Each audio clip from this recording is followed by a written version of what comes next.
Thank you. My secretary brought me an article from the magazine Woman's Day written by artist Whitman titled, "What Do You Mean Normal?" And in this article, I think Miss Whitman makes a very important distinction, and that is that if we're to be the best we can, normal must not mean average. For example, it is in the normal nature of things that no two human beings on earth are exactly alike. So the word normal should not be confused with the word average. If you leave your fingerprints on something, you might just as well leave your name and address. No other human being on the face of the earth has the same prints. You hear music and see a sunset differently from any other person. You might enjoy a book that would bore your wife or husband. You might like lots of people around, and your husband might like it a lot better when there's just the two of you. When you say, "I want my child to be normal," you don't mean average, and you shouldn't. What you do mean is that you want your child to grow up as a distinct individual, a part of society, to be sure, but with his or her own individual abilities and talents, likes and dislikes. So to be normal is not to be average. It's to be different.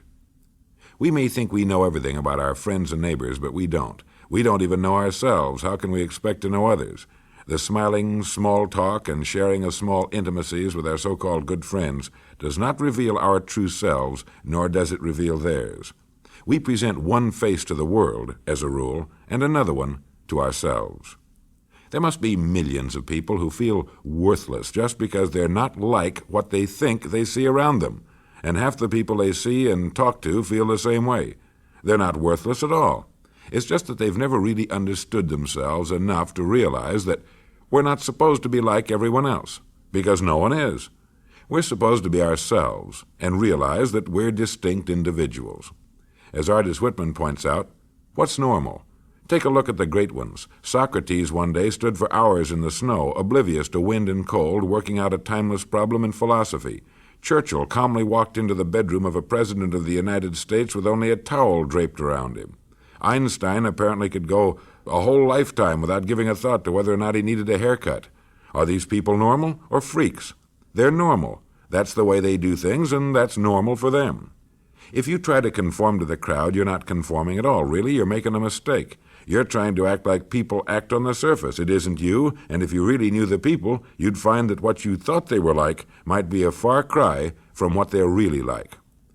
What's normal for you, for me, is not easily discovered. It's not a question of being adjusted, being average. It's not found by looking around at the other person.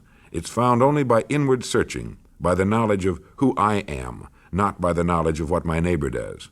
Each of us is outstanding in some ways. Being normal is finding them out and enjoying them. I'll be back in 1 minute. It's a fact that each of us is a mystery and a miracle. What a shame it is to try to paint over the miraculous mystery of ourselves into a likeness of someone else. To be normal is to be ourselves, never average. This is Earl Nightingale. Thank you.